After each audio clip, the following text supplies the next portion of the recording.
Bienvenidos amigos a un nuevo episodio de este su programa semanal de opinión, Opiniones en la Mira.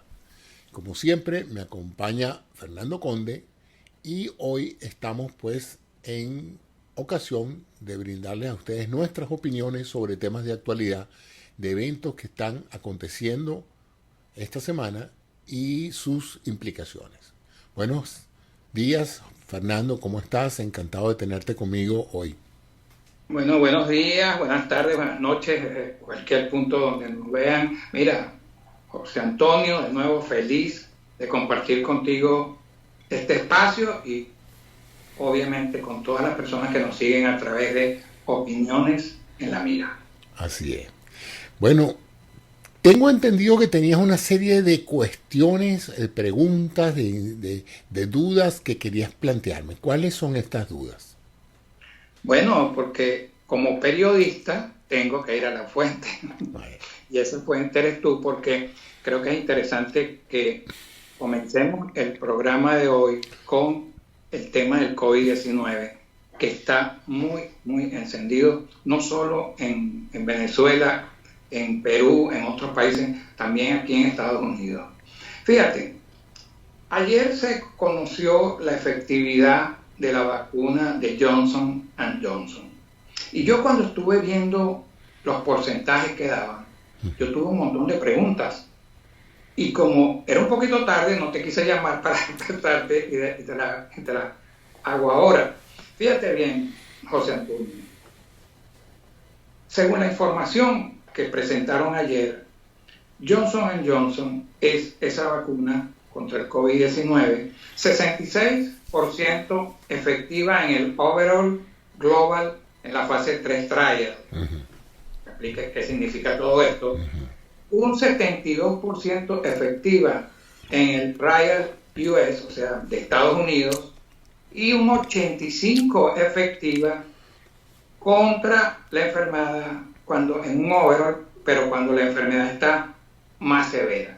Yo quiero que me expliques y le expliques a todas las personas que nos escuchan y nos ven a través de Opiniones en la Mira, ¿qué significa todo este montón de porcentajes y qué diferencia pudieras tú encontrar, por ejemplo, con la de Moderna, la vacuna de la Pfizer? ¿Qué más o menos, cómo tú ves esta vacuna de Johnson Johnson?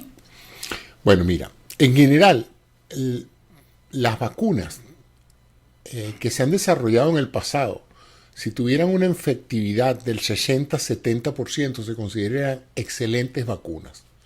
Para ponerte un ejemplo paralelo de una que nos ponemos casi todos los años, que es la de la influenza, esta vacuna tiene una efectividad entre el 55 y el 60%. De tal manera de que cuando salieron los resultados de Pfizer inicialmente y de Moderna con 95%, eso creó una gran satisfacción por ser valores altísimos para lo que se espera del comportamiento de las vacunas. ¿De dónde se saca esa cifra? Esa cifra se saca de los resultados obtenidos bajo control de protocolo en lo que se llama la fase 3. Todo proceso de evaluación de un medicamento, o en el caso de las vacunas de este tipo, pasa por tres fases. La fase 1, que es, digamos, en animales, en laboratorio. La fase 2 ya es en humanos para probar que la droga es segura. Y la fase 3 es para probar que la droga es segura y efectiva. Se hacen poblaciones más grandes. Los resultados van a depender, primero, esa fase 3 implica que se van a hacer un estudio de control doble ciego. Es decir, se agarra a la población a estudiar, se divide en dos, a uno se les da el medicamento, en este caso la vacuna, a otros se les da un placebo y se mide el resultado. Y eso se expresa en la efectividad. En otras palabras, si una vacuna tiene una efectividad del 95%, significa que el 95% de las personas vacunadas no presentaron la enfermedad comparada con el placebo. Estos resultados van a depender de la vacuna, pero también de la población estudiada. Si, por ejemplo, tú estudias esto en gente sana, de buen peso y talla y de buena salud, bueno, o sana, quizás el resultado puede ser el 95%. Si tú agarras y se hace un estudio sobre una población más sesgada, por ejemplo, de ancianos por encima de 65 años, 70 años, de personas mayores, disculpen los ancianos, pues incluido ahí, resulta que entonces la efectividad puede ser menor. De la misma vacuna, puede ser menor en otra población que en esa. ¿Okay? Y aquí no hemos incluido el factor agente infeccioso. Sí, entonces aquí voy a explicarte la pregunta que me has hecho con la de Johnson & Johnson. Uh-huh. Déjame aclarar otra cosa sobre la de Moderna y la de Pfizer. Allí se probó nada más que la efectividad de la vacuna evitando que la gente padeciera el COVID-19. No fue posible, por razones metodológicas, verificar si esas personas se habían enfermado pero habían sido asintomáticas. ¿Estás entendiendo, no? O sea que muchos vacunados pudieron haber sido sintomáticos, haber contraído y no ser sintomáticos, por lo tanto no se supo eventualmente. Entonces, la otra cosa, porque hay tres cosas: infectarse, mostrar síntomas de estar enfermo o hospitalizarse con complicaciones. Entonces, en la pregunta que me has hecho, pasaron tres cosas. El estudio de Johnson & Johnson se hizo en los Estados Unidos con una efectividad, me está diciendo, del 85%.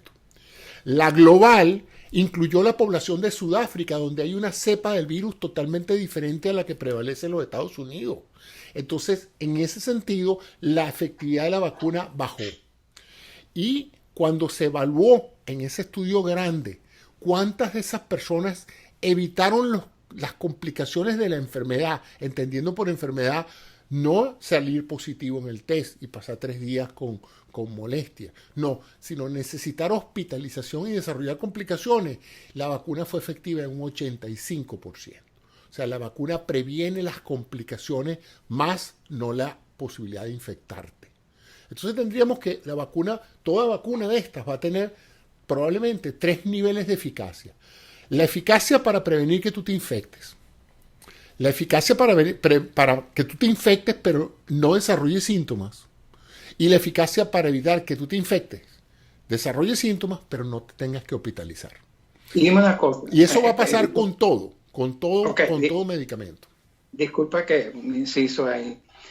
Esto quiere decir que como nosotros tenemos 3 niveles de eficacia con la de Johnson & Johnson, que originalmente no nos presentaron con Pfizer y Moderna, quiere decir porque quizás Pfizer y Moderna tuvieron que sacar sus vacunas a mayor velocidad por la situación que estaban y presentaron nada más sin tener ese chequeo incluso de que quizás fueron vacunados algunas personas que ya tenían anticuerpos porque fueron asintomáticos, y es probable que por esa razón son unas vacunas que presentan unos grandes porcentajes que vemos de 95. Eso no es posible de esa manera.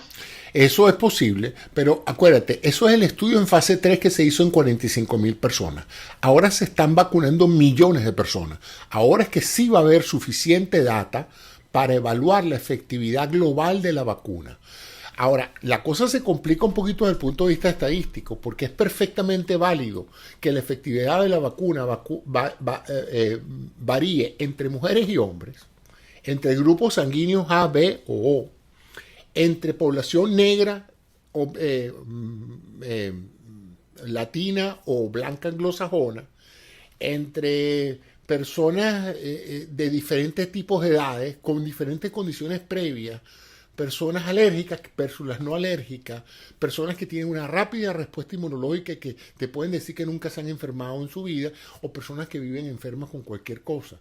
Entonces, y eso es lo que se llama la variabilidad biológica, o sea, las poblaciones varían, los seres humanos somos diferentes, reaccionamos diferentes y tenemos susceptibilidades diferentes.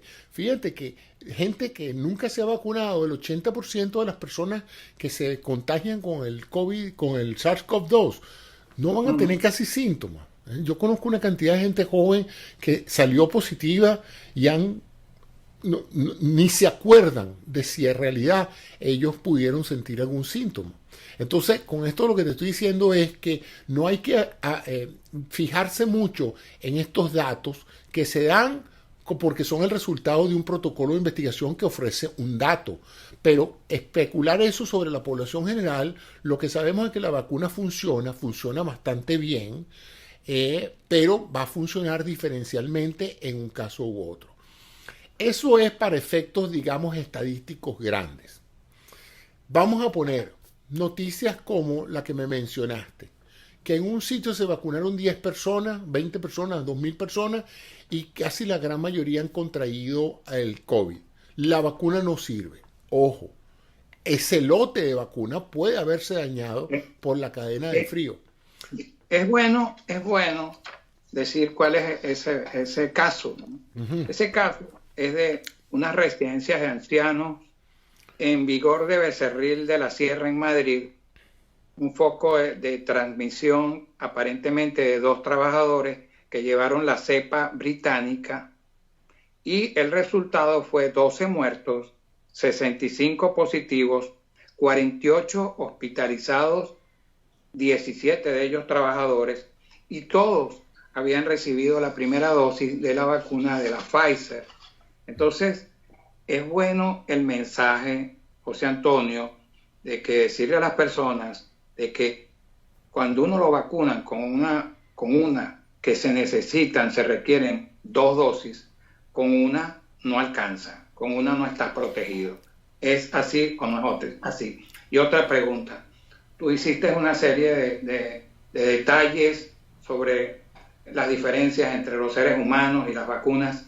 Hablan mucho de la gente del factor O, que parece que son menos propensos a que los efectos de esta terrible enfermedad del COVID-19 se vean reflejados en ese tipo de personas. Yo soy O, positivo porque siempre soy positivo. Así es. Bueno, mira, se ha mencionado mucho lo de los grupos sanguíneos. Eso tiene que ver y se ha mencionado en relación con las complicaciones de la enfermedad, no necesariamente con la prevención. Acuérdate que hay dos aspectos aquí. La probabilidad de que te dé va a depender de tus defensas naturales, tu inmunidad congénita con la que tú naciste y la adquirida a través de los años, y con la exposición que tú tengas a el agente, en este caso por no usar el tapaboca o por estar en actividades sociales que te ponen en contacto con mucha gente. Luego tenemos el problema del virus. La variante inglesa y la variante sudafricana y ahora la variante brasilera han demostrado cambios genéticos, ya eso está demostrado, lo han visto los genomas, son diferentes, en la misma estructura viral, la misma corona, las mismas proteínas, pero hay un cambio en la secuencia de aminoácidos que conforman la proteína de estos virus. Ahora, además de eso, hay un comportamiento clínico y epidemiológico diferente. ¿Qué es un comportamiento epidemiológico? Estas variantes virales son más infecciosas. Si una persona infectada antes que producía una carga viral de 100.000 virus infectaba a 3 personas, esto con 100.000 virus infecta 20 personas que estén alrededor. O sea, es más infeccioso. No se sabe todavía si es porque la persona ahora produce más virus o porque el virus como tal, cada uno independientemente, es más efectivo penetrando en la célula. Lo cierto es que el virus de la versión inglesa, sudafricana y brasilera se contagian más fácilmente. Que ya está aquí en Estados Unidos. Que ya está aquí. Segundo, además de contagiarse más rápidamente, lo cual te produce la posibilidad de salir positivo en el test y que te sientas mal, etc., también parece que son más proclives a que las personas infectadas con esta variante terminen en el hospital, producen mayores cuadros severos de neumonía viral por COVID-19. Entonces, estamos hablando de algo preocupante. Y si es así, faltaría saber qué tal es la protección que brindan actualmente las vacunas contra estos virus. Todavía falta data. Acuérdate que estos virus están apareciendo ahora en el mes de enero, estas variantes, y para colmo es ahora que se está produciendo el proceso de vacunación, de tal manera de que todavía no hay suficiente cantidad de pacientes vacunados que hayan podido contagiarse con estas variantes de virus para ver si las vacunas lo protegieron. Y como te dije antes, la protección es de 3 tipos. Primero, evitar que, aún entrando en contacto con el virus, tú no te enfermes, tú estés protegido, tus anticuerpos venzan al virus. Dos, que aun cuando tú puedas ser colonizado por el virus, tus anticuerpos y tu inmunidad celular puede evitar que te compliques. Vas a sufrir el COVID, pero lo vas a sufrir tan leve que puedes no enterarte o tener síntomas mínimos. Y la tercera variante es que te proteja contra la enfermedad severa. Entonces esas son las tres cosas. Todavía no se sabe. En la realidad no se sabe cómo se comportan. Se han hecho estudios, he leído que se han hecho estudios con los anticuerpos producidos por la vacuna para ver si en vitro esos anticuerpos logran neutralizar al virus inglés, sudafricano. Voy a hablar de las nuevas variantes, para no seguir mencionando los tres países. Eso ha mostrado que los anticuerpos producidos por la vacuna y anticuerpos de la sangre de aquellos que ya habían tenido la enfermedad parecieran ser menos efectivos en el control de estos virus. Pero eso no es todavía concluyente, porque también recordamos que tenemos sustancias que en vitro funcionaban como antivirales y en la práctica clínica no funcionaron. Entonces, el mejor ejemplo es ese de la ivermectina, que funciona in vitro, pero clínicamente no ha mostrado tener mayor significación cuando se usa que cuando no se usa. Claro, a mucha gente le gusta, o en virtud de que no tienen vacunas, etcétera, la están consumiendo porque, bueno, dirán, bueno, es tan barata y no tiene mayores efectos colaterales, bueno, me la pongo, pues por si acaso. A mí, yo incluso he estado en contra de eso. Esa es la posición de la Food and Drug Administration, de que la ivermectina no funciona como tratamiento, pero mucha gente la está tomando. Anoche me hablaban de ese medicamento, que al parecer lo que hace es reducir los problemas que genera el virus. La FDA lo aprobó, la utilización, bueno, pero no sé. No, la FDA, es que esa droga está aprobada desde hace muchos años, porque esa es la droga que se usa en muchas... Son los médicos los que tienen en su recomendarla, pues, o sea, la FDA, hasta donde yo revisé, no la consideraba un tratamiento efectivo contra el COVID, pero si un médico la quiere prescribir, no tiene ningún problema porque es un medicamento registrado ya desde hace muchos años. Tengo entendido que en Perú la están utilizando bastante y han tenido sus resultados. En Latinoamérica se ha disparado el uso de eso. Hay mucha gente que la upa, pero yo no veo que en ninguno de esos países haya habido estudios serios, doble ciego, donde se haya probado que la droga categóricamente es mejor que un placebo. Pero eso es algo parecido al Remdesivir, ¿no? Cuando comenzó. Bueno, fíjate que el Remdesivir pensábamos que es un agente antiviral que evita que el virus entre a la célula. Se pensó que iba a ser una cura extraordinaria y no terminó siendo más que un coadyuvante antiviral para que las pacientes que lo consumen no se empeoren, pero no evita las complicaciones, sino reduce el número de días de hospitalización. Eso es lo que se sabe del Remdesivir. Y hay otro virus peor, que sigue en las redes, lo he visto. La gente sigue consumiendo los mensajes falsos en cuanto a vacunarse, en cuanto al virus, con audio, con videos. ¿Qué hacer para que las personas entiendan que aquí no te van a inyectar un chip que va a eliminar a medio planeta, a la gente? ¿Qué podemos hacer con el virus de la ignorancia y el virus de la mala intención? Bueno, fíjate que ese virus no solamente abarca la parte médica, después me hablará de la parte política, porque está en todas partes y está creando una severa división en casi todas las personas. Las personas instruidas, las personas que tienen un conocimiento científico o un respeto por la ciencia, que aún no siendo científicos ni habiendo tenido una educación científica, sienten un profundo respeto por los resultados que históricamente el proceso científico ha brindado a la humanidad en todos los sectores, porque esta tecnología por la que nosotros estamos hablando, de toda la tecnología de transporte, comunicaciones, alimentación, todo lo que consumimos hoy, lo que llamamos civilización, es producto de la ciencia. No es producto de la magia ni del todopoderoso, es producto siempre de la ciencia, del trabajo enorme que hacen personas que se dedican a investigar el porqué de las cosas y a desarrollar un método que permita establecer qué es verdad y qué es mentira. Entonces, ahorita hay una corriente porque hay dos actitudes que se pueden tomar hacia una persona que vive en ese mundo paralelo de mitos y de creencias. La una es el rechazo. Uno los ve y dice, bueno, no quiero seguir hablando con este hombre, porque este es un hombre o esta mujer, este es un bruto, este no sabe lo que está hablando, este es un ignorante, y lo rechaza. Ese es un instinto natural por el cual uno rechaza a toda persona que no piensa como uno en un momento dado. Pues a veces muchas personas se incomodan tanto ante la incapacidad de poder hacer que otro te entienda que tú prefieres romper la comunicación.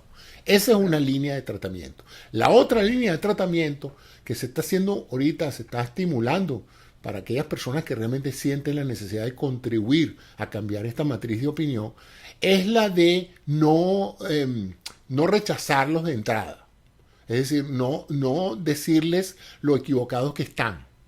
No retarlos a que prueben nada, porque ellos no tienen argumentos. Simplemente es un proceso de creencia que es como hablar con alguien con una fe religiosa de cualquier religión. O sea, sus argumentos y sus elementos de juicio son tan improbables de evaluar, que es preferible dejar eso así, pues, porque no hay forma de que ellos puedan probar que tienen la razón y no hay forma que tú puedas convencerlo de que lo que están ellos pensando o de la manera en que están viendo las cosas no se ajusta a la realidad. Pero hay gente que te dice que lo que tienes es que ir en un proceso poco a poco de incorporarlo, porque primero ellos no van a desaparecer de tu comunidad. Ellos no lo pueden matar, no lo pueden neutralizar, alienarlo, que es lo que pasa con la familia, ¿no? Cuando uno tiene en la familia a alguien que tiene esos mitos y esas creencias que los llevan a plantear una realidad alternativa, ¿qué hace? Los descartas de tu familia, no vuelves a hablar más nunca con ellos. O simplemente tratas en lo posible de no rechazarlos también, porque esa no va a funcionar esa táctica, sino de ir progresivamente cuestionándolos. Entonces la nueva tecnología o lo nuevo que están diciendo los psicólogos es que la forma de aproximar a este tipo de personas es haciéndoles preguntas. ¿Por qué tú piensas así? Y tratando de que ellos mismos vayan descubriendo poco a poco lo ilógico, lo irreal de lo que ellos están planteando. Cuando alguien te dice, es que tú sabes que murieron 28 millones de personas. Tú estás puesto a pensar que 28 millones de personas son como muy difíciles de esconder. Sobre todo porque estás hablando de un país que tiene 10 millones de personas. Entonces, esa sola reflexión puede hacer que la persona se dé cuenta de lo ilógico de lo que está diciendo. Esto lo acabo de inventar, ¿no? Pero es que un poco lo que tú estás diciendo del chip, ¿no? ¿Cuál puede ser el interés de poner un chip en un mundo donde todo el mundo anda con un teléfono en la mano y un reloj electrónico? O sea, ya estás hablando de algo innecesario si lo que quieres es saber dónde está la población. Entonces, ese tipo de enfoque parece ser el único recurso que tenemos, Fernando, de poder hacer que esa gente vaya comprendiendo poco a poco que han sido víctimas de un proceso de alienación sistemático y muy preciso de sus emociones. Los han controlado con sus emociones y han usado el canal comunicacional de las emociones para crear mitos y creencias en esas mentes que a veces ellos mismos no racionalizan. Fíjate, me has dado el pie exacto para nosotros entrar a otro tema de interés político, pero que está vinculado hacia los pensamientos, las falsas teorías de la conspiración y todo eso. Porque, ¿sabes que hay una nueva representante en la Cámara del Congreso de Estados Unidos que se llama Marjorie Taylor Greene?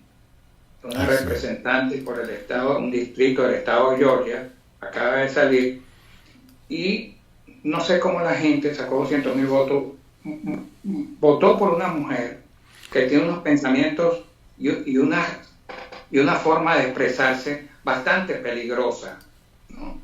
Ella hoy tuvo una conversación con el expresidente Donald Trump, que insiste en alentar a estos grupos extremistas al cual pertenece esta señora Green, que entre otras cosas ha dicho José Antonio sobre el COVID-19, dijo que los niños no deben usar mascarillas y dijo que eso de que fueran obligatorias las mascarillas y la vacunación y todo eso, dijo que eso no debería de ser así. El doctor Anthony Fauci, cuando ha escuchado a esta mujer hablar, dice que es perturbadora, pero es que de verdad es que esto no es nada a comparación de las cosas que esa mujer ha dicho, ¿no?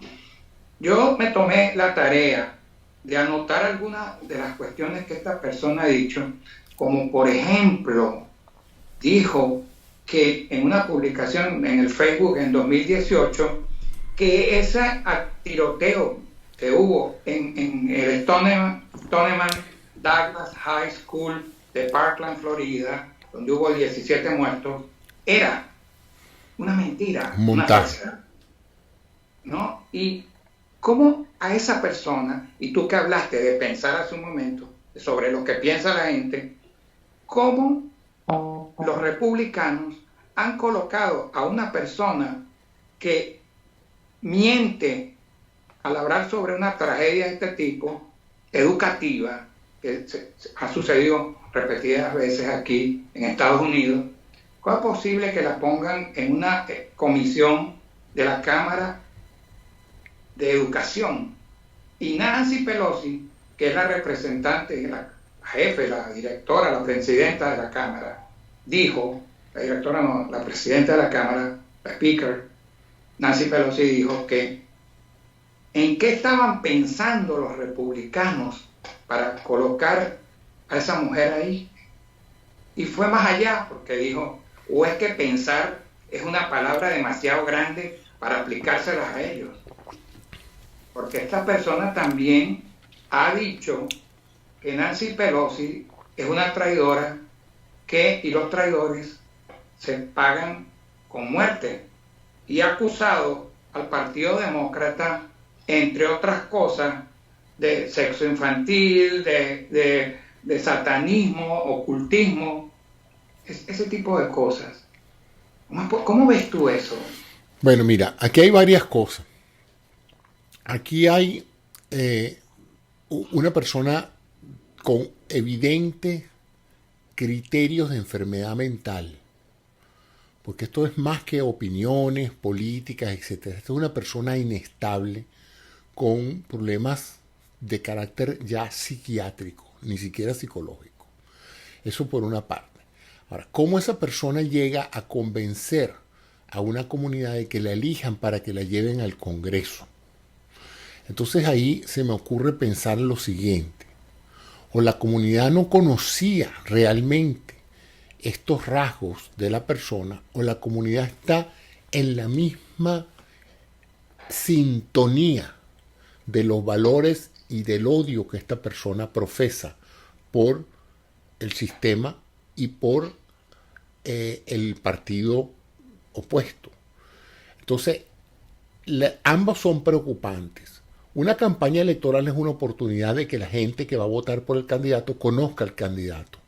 De hecho, los opositores, su deber es hurgar en los antecedentes del contrincante y ver algún elemento que sea negativo y mostrárselo a los votantes y decirle, ustedes no pueden elegir a esta persona porque esta persona es un pedófilo, porque esta persona es esto, porque esta persona es un alcohólico, porque esta persona tiene algún elemento, y que sea la ciudadanía. Lo que pasa es que en Estados Unidos ha habido una radicalización de la política a un extremo nunca antes visto. Aquí había las personas tradicionalmente demócratas y republicanas y había una gran población que eran independientes, que eran votaban en una elección por un partido o por otro, dependiendo del candidato, no del partido. Pero con el advenimiento del Tea Party se creó una cosa interesante, que fue que dentro del mismo partido republicano, que por cierto era el más monolítico de los dos partidos, porque el Partido Demócrata es lo que se llama una carpa más amplia, tiene una cantidad de diferentes intereses. La comunidad de demócratas liberales de este país tiene gente casi que de extrema izquierda y también de centro y hasta de centro derecha, y son demócratas. De manera que hay una gran diversidad de pensamiento y de conceptos de cómo manejar el Estado. Pero en el caso de los partidos, del Partido Republicano, era gente más ortodoxa. Pero con el advenimiento del desarrollo del Tea Party, se creó una fracción dentro del Partido Republicano que se hizo más extremista, se movió más hacia la extrema derecha y más incluso hasta hacia la extrema fundamentalista religiosa. Porque tradicionalmente la palabra conservador era relacionada con temas de economía, era conservador en términos económicos, era control del gasto fiscal, respeto a la propiedad, eso era el Partido Republicano. Y de repente esas banderas se movieron hacia el control del armamento personal, hacia la figura, la restitución del rol de las religiones en política. Si uno de los más grandes logros de Occidente ha sido la separación del Estado de la Iglesia, pues esta gente vuelve a querer traer las iglesias, las diferentes iglesias, porque ese es uno de los problemas. Este fue un país fundado en la libertad de culto. Pero entonces uno de esos cultos, el culto cristiano particularmente, se ha vuelto fanático de querer incorporar su fundamentalismo cristiano al gobierno, y eso es peligroso porque de igual manera podrían hacer los musulmanes o los católicos o los judíos. Imagínate tú que la comunidad judía aquí decidiera mañana que no, ellos tienen que adoctrinar a todo el pueblo americano porque esto tiene que ser un estado judío. Bueno, entonces estaríamos mal también. Pero eso ha pasado y eso ha creado entonces una facción fanática de esto, y a la cual se le ha alimentado, se le ha creado una caja de resonancia con estaciones de televisión, estaciones de radio y líderes de opinión que están constantemente masajeando ese cerebro, ese tallo cerebral, esas emociones, la están cocinando desde hace más de 2 décadas, y todo esto ha culminado con la emergencia de Trump como un líder de esa combinación muy peculiar de liderazgo religioso. Yo he visto la imagen de Jesús abrazando a Trump.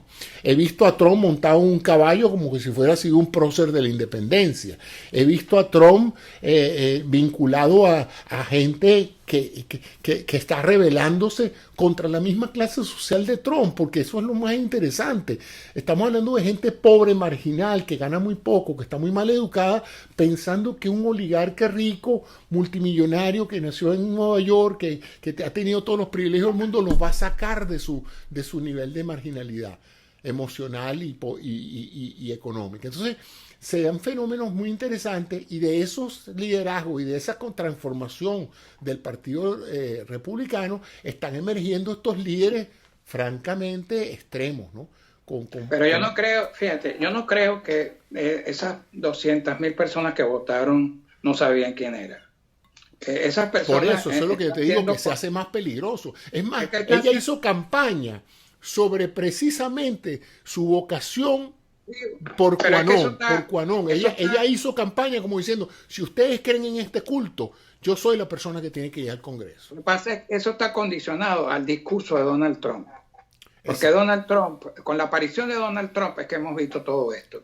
Todas estas han comenzado con esas teorías de conspiración. Fíjate, esta es una mujer que es capaz de decir, de ratificar la teoría del Pizzagate, donde Hillary Clinton traficaba con niños y los mataba, con otra teoría en la cual ella y su asistente asesinaban a niños en ritos satánicos, de que los sionistas, los judíos, están propiciando una invasión en Europa para sacar a los blancos de ahí. O sea, pero todo eso lo dice abiertamente, y hoy mismo ves que la mujer va a reunirse con Donald Trump, porque ella es una trumpista, como todas estas personas de QAnon, que son un gran peligro no solo para Estados Unidos, sino para todo el mundo, porque están ya diseminados en todos los países con un representante. Ahora, yo tengo otra pregunta para ti. ¿Tú crees que esto lo orquestó Trump o Trump es un agente de intereses y de una inteligencia más superior que ha conducido todo esto en un plan orquestado para dividir a los Estados Unidos y dividir a muchos países de Occidente? Bueno, mira, hay un ex agente de la KGB, yo escribí eso, que se llama Yuri Shevets, que él habla sobre todo lo que estaba haciendo la KGB, que era el servicio de inteligencia antes de la Unión Soviética, y después se dividió en dos agencias, buscando como locos a alguien aquí en Estados Unidos que le sirviera para hacer sus políticas, para invadir políticamente Estados Unidos. Fracturarlo. Desde 1977 le pusieron en la mira, y no en este programa, al señor Donald Trump, ¿no? ¿Y qué pasó? Ya para 1987, cuando Donald Trump viaja por primera vez a Rusia, comenzaron a alabarlo, a halagarlo, porque ya tenían 10 años estudiándolo como una persona que podía servirles a sus propósitos. Esto lo habla este señor, que fue un mayor de la KGB. Y cuenta que cuando lo halagaron y lo invitaron para que viera lo maravilloso de las cosas y lo importante que él era, ellos entendieron que Trump era el hombre que necesitaban para infiltrar subconscientemente aquí y ser el peón que necesitaban en este juego de ajedrez que siempre ha existido entre Estados Unidos y Rusia y otras potencias también como China. ¿Y qué pasó? ¿Por qué escogen a Trump? Porque lo consideraron un tipo vulnerable intelectual y psicológicamente. Y económicamente, porque en esa época estaba en aprietos económicos. Sí, no conseguía bancos que le financiaran su bancarrota. Y además una persona narcisista que se prestaba a los halagos. Bueno, tú eres métete en política, y entró en política. Y para hacer todo el cuento más breve, ya vemos que lo primero que vimos de Trump, incluso antes de que llegara a la presidencia, fue sus ataques a la OTAN, que favorecen a Rusia, ataques a la OTAN, diciéndole que ellos no tenían por qué pagarles a eso. Eso no lo había dicho ningún presidente en la historia de Estados Unidos. Y confiesa este ex espía, porque es un ex espía de la KGB, Yuri Shevets, dice que no se imaginan todas las algarabías de júbilo que hubo en Rusia cuando aparece este hombre repitiendo con su cara tan lavada delante de todo el mundo a los estadounidenses que no podíamos seguir ayudando a la OTAN de Europa, que está claramente en contra. Y no solamente eso, si te pones a ver en toda la campaña y a través de toda la presidencia, Trump no ha hecho sino atacar todo tipo de instituciones democráticas. La prensa, el Congreso, las Cortes. O sea, él ha tratado de desprestigiar todo tipo de instituciones y de crear todo tipo de divisiones, no solamente dentro de su propio partido, alienando y poniéndole sobrenombre y vilificando cualquier contrincante político, sino a nivel internacional, hablando horrores de un presidente, de otro, y de una u otra manera, la única nación que se ha favorecido de todo este desastre son China y Rusia, que serían los dos ejes en ese sentido. China por razones de la competencia económica, Rusia no tanto por la competencia económica, pero sí por la competencia militar y estratégica que significa el control geopolítico de muchos países, pues. Entonces, durante el periodo de Trump ha disminuido sustancialmente nuestra influencia a nivel de otros países, nuestra buena influencia a nivel de otros países en términos de ayuda, de estímulo y de buena imagen, y ha crecido la influencia tanto de China como de Rusia. Tú lo ves en toda Latinoamérica, prácticamente Estados Unidos abandonó Latinoamérica, la vilipendió, como dicen, y en su lugar entraron la influencia china con el dinero y la influencia rusa con la ayuda militar, que es el caso venezolano. Rita Manosalva Castro en el Facebook habla de que Trump es el candidato de Manchuria. Sí. Muy parecido al personaje del libro, que después se hizo también una película. Ahora, yo pienso... Ahora ya salió del poder. En teoría, tradicionalmente, todos los presidentes que terminan su periodo, mantienen un bajo perfil y dejan que el nuevo presidente pase, e incluso dentro de su propio partido tampoco representan una mayor actividad política. Lo vimos con los candidatos republicanos. Una vez que los Bush dejaron la presidencia, pues pasaron a tener un rol menos relevante en el Partido Republicano. Lo mismo Mitt Romney, que aunque no fue presidente, fue candidato presidencial. Una vez que él no ganó, pues bueno, se retiró a sus actividades personales, privadas. Lo mismo Hillary Clinton. Está por verse si este señor va a seguir esa norma o ese estilo de vida post-presidencial, o este señor pasa a ser el verdadero piña bajo el brazo, como decían. No lo va a seguir, porque es que ya tú estás viendo lo que está haciendo. Va a seguir alimentando la turba con la intención de que se reproduzca tarde o temprano nuevos eventos como la toma del Capitolio del 6 de enero.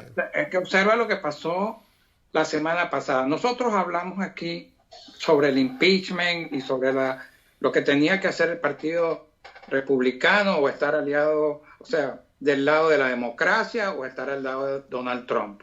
Pues parece que están al lado de Donald Trump. ¿Y qué pasa ahí? Porque ellos están siendo sometidos por Donald Trump a una especie de chantaje.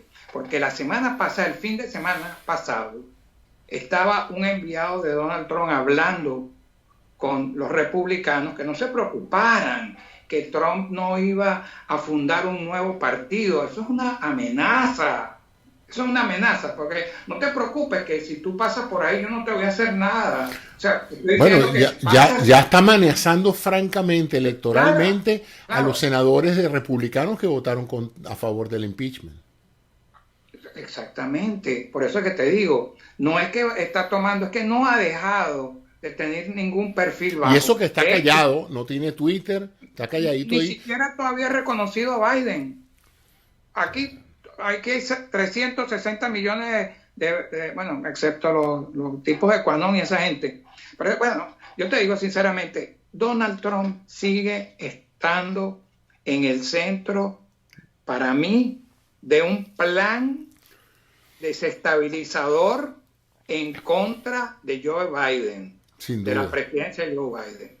Que ya vimos lo que ocurrió durante las elecciones presidenciales, y este señor le está dando continuidad a esto y está utilizando al Partido Republicano y a sus senadores y a sus representantes como unas marionetas para su plan, en el cual están estos milicianos que la señora Green llama la misma esencia de la segunda enmienda, que es la de portar armas.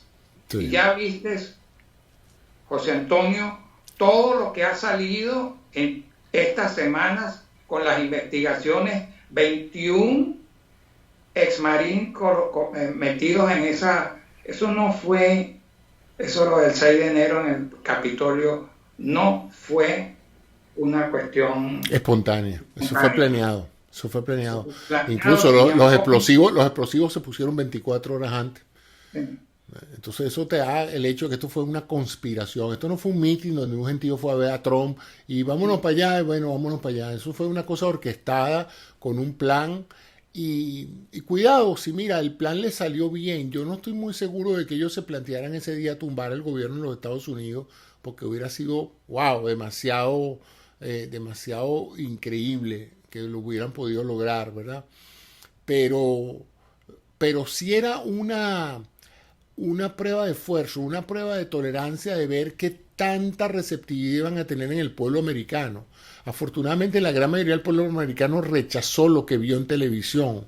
Pero imagínate por un momento que un amplios sectores de la población dirían, sí, es verdad, hay que tomar el Congreso y hay que sacar a todos esos congresantes de allí porque esos son unos falsos o unos corruptos o unos pedófilos. Oye, eso sería gravísimo, ¿verdad? Yo creo que sí, este país sigue teniendo una gran reserva moral y ética y yo estoy seguro que esos grupos seguirán siendo minoritarios. Pero es que es increíble la cantidad de individuos antisemitas que se presentaron con franelas de Auschwitz proclamando que no había sido suficiente lo que hizo Hitler. Es que es una cosa inverosímil lo que está pasando en esas comunidades. Y bueno, el peligro de que ahora tenemos congresantes que van armados al Parlamento y que encima de eso no tienen ningún menoscabo en decir que ellos estarían dispuestos a matar a alguien ahí por razones políticas. Una cosa increíble. Está prohibido, pero es que fíjate, a ellos les parece que eso no debería ser una prohibición porque la segunda enmienda les da el derecho a portar armas donde sea. O sea, estamos yendo a una América que si no se le pone un parado rápido a esto, se va a tornar cada día más peligrosa.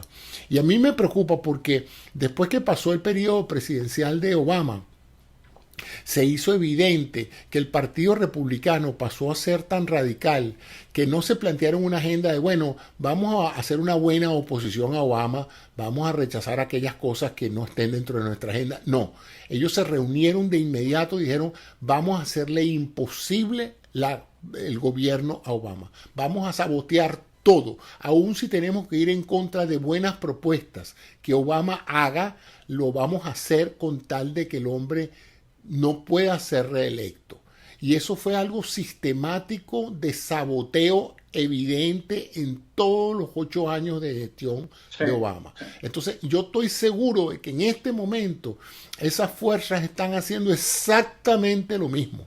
Un plan sistemático de saboteo a la gestión de Biden. Y hay preocupación de que ese interés del Biden que recuerda a los republicanos de sus 40 años de gestión, donde él pensaba que él podía convencer a republicanos a través del proceso de negociación política, etcétera, para que hubiese un apoyo bilateral, bicameral, bipartidista. Yo creo que Biden está soñando con eso.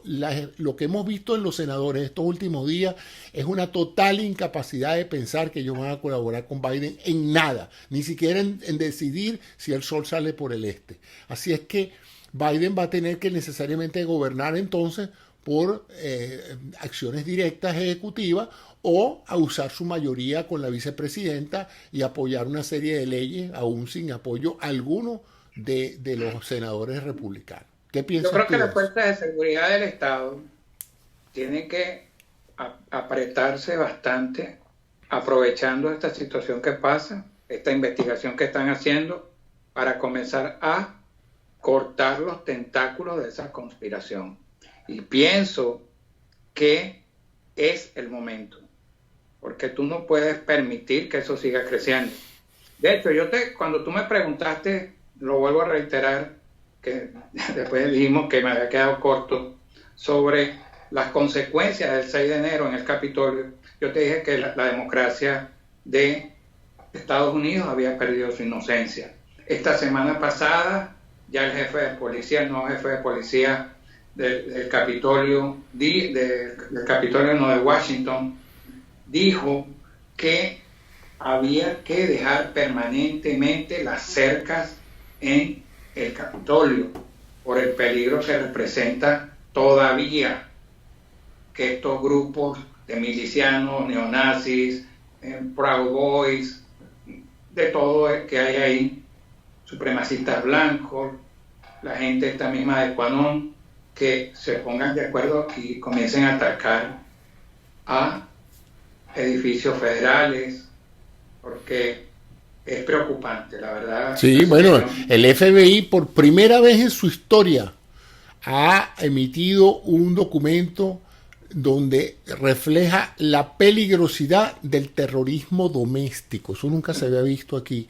Aquí las alertas del FBI eran sobre amenazas de enemigos fuera de los Estados Unidos, pero enemigos de territorio doméstico, o sea, americanos pretendiendo atacar objetivos dentro de los Estados Unidos, eso nunca se había visto.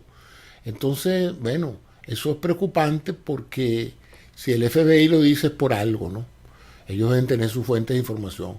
Pero bueno, caramba, Fernando, esta hora contigo se nos está haciendo demasiado rápida, ¿vale? Mira, yo quería... Siempre he pensado que una hora de opiniones es un tiempo suficiente, pero siempre nos quedamos como cortos, ¿verdad? Bueno, eso es bueno. Eso es bueno porque así nos escuchan la próxima semana también. Pero fíjate, yo quería antes de terminar hablarte sobre el box office del cine, porque también no solo es todo esto. Hay una película que se llama, que estoy viendo aquí, The Marksman, que ha logrado colocarse en el primer puesto de ese The Box Office que es la taquilla, que es la película más taquillera en este momento.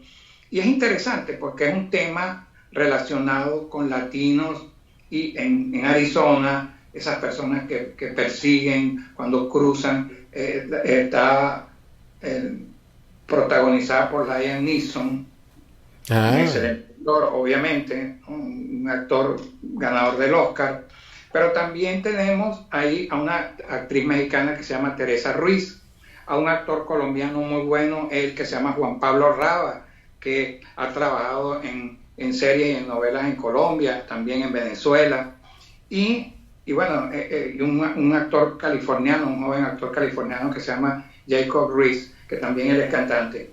Y en el séptimo puesto, en el octavo puesto de ese ranking, está una película que se llama Pinocho. ¿Ese no será inspirada en el expresidente? Interesante eso. En el expresidente de Estados Unidos. No crees tú.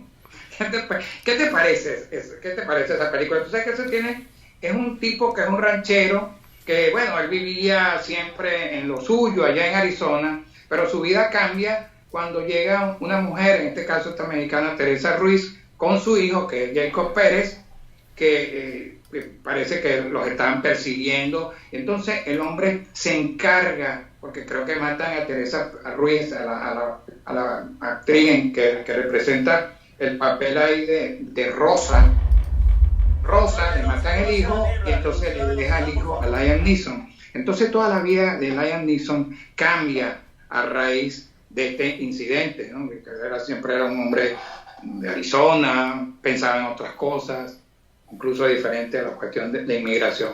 Pero es interesante que un tema de este tipo esté en el primer puesto de la taquilla en Estados Unidos.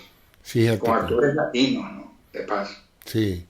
Bueno, entonces vamos a despedirnos de nuestra audiencia, deseándoles un feliz fin de semana y hasta la próxima semana, donde seguiremos hablando de... hasta ahora han sido el tema político y el tema de la salud. Esperamos en nuevos programas que estos dejen de tener la preocupante posición que tienen actualmente y podamos abordar otros temas, sobre todo de política internacional. No hablamos hoy, aunque hubieras querido tener un poquito más de tiempo para hablar del fenómeno de GameStop, de lo que pasó esta semana con la bolsa de valores, pero quiero esperar un poquito lo que va a pasar la próxima semana con el desarrollo de los cambios que va a hacer la empresa Robinhood, la política de la Security and Exchange Commission, y entender un poco mejor todo esto para dedicarle un buen programa a la bolsa y a los bolsas que invierten en la bolsa. Mira, tú sabes que ahí sí puede haber un acuerdo bipartidista para regular un poco, para evitar las especulaciones, pero el mundo bursátil es así, se mueve es a base de especulaciones, José Antonio. O sea que vamos a ver Así cómo pasa. es, así es, bueno, porque especulando es que sube y baja una acción. Yo siempre me he pensado que tú tienes una empresa que tiene un número de empleados, ¿eh? Y mañana vale el doble. Digo, ¿por qué va a valer el doble si yo no he comprado ninguna casa, y no hemos tenido nuevos clientes, en la misma? No, pero las especulaciones, es decir, las esperanzas de la persona de que la empresa va a ser más rentable, eleva el precio del valor de la empresa. Y lo contrario, General Motors perdió el 30% de su valor. Y digo, bueno, ¿y qué pasó? Los carros estallaron, las plantas se quemaron. ¿Cómo es posible que General Motors resulta que vale 30% menos? Pero es así, pues. Imagínate cuando salgas a cotizar tú con opiniones en la mira. Imagínate tú, bueno, seremos nosotros multimillonarios y la gente pensará que cada una de estas opiniones vale un realero. Por eso te digo, todo ¿Sabes cuánto cuesta Robin Hood? No tengo la menor idea. No es el de los bosques. Sí, es la empresa de corretaje de seguro. ¿Cuánto? 20 mil millones de dólares. Y tú viste al CEO, es un muchacho. Sí, un muchacho. Puede ser mi hijo ahí sentado dando declaraciones.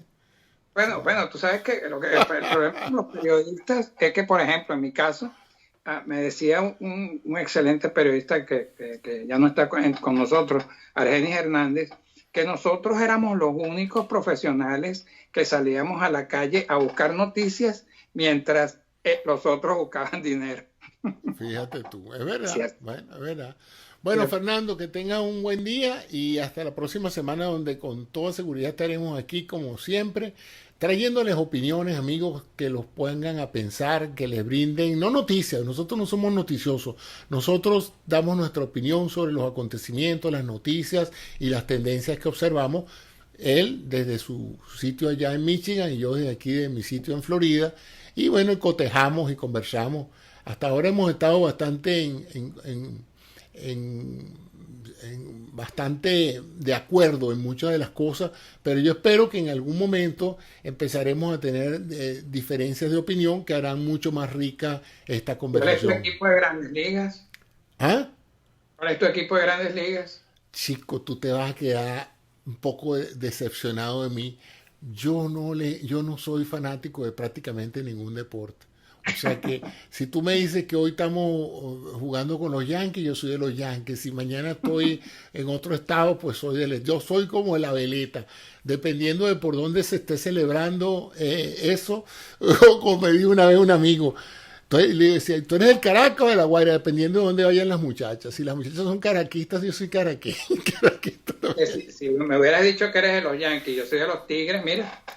Ya hubiéramos estado discutiendo. No, lo que pasa es que yo sé muy poco de béisbol y mis deportes es la natación, mi deporte tradicional es la natación y tengo cierta atracción por pista y campo y por todos los deportes olímpicos, pero por lo menos lo que es fútbol, béisbol, soccer, incluso el mismo fútbol americano. No sé, ni el tenis, ni ninguno de esos deportes. Yo no sé, yo tengo el chip equivocado. A mí me quitaron el algoritmo de fanático, de verdad que... Se entera la gente de cuando va a crear una teoría de conspiración en tu contra. Es lo más probable, van a decir, le pusieron un chip antideportivo. Pero celebro mucho a la gente que le gusta eso y disfruto mucho, sobre todo cuando me explican aspectos técnicos y yo algún día te voy a hacer algunas preguntas de eso. Por cierto, que aquellas personas que les guste el béisbol, pero como a mí me gusta más la historia del béisbol, les recomiendo el documental que se llama Baseball, que fue producido por la cadena PBS y es producido por ese gran documentalista que se llama Ken Burns. Cada episodio lo llama un inning.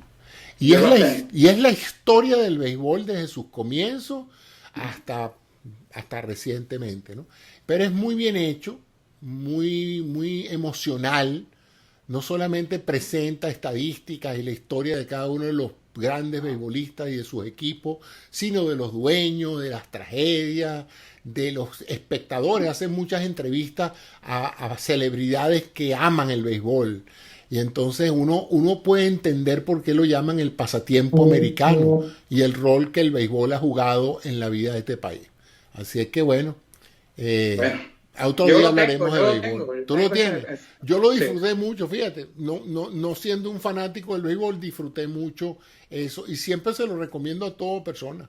Creo que todo el El que ame el material béisbol es tiene que ver ese impresionante. documental. ¿Ah?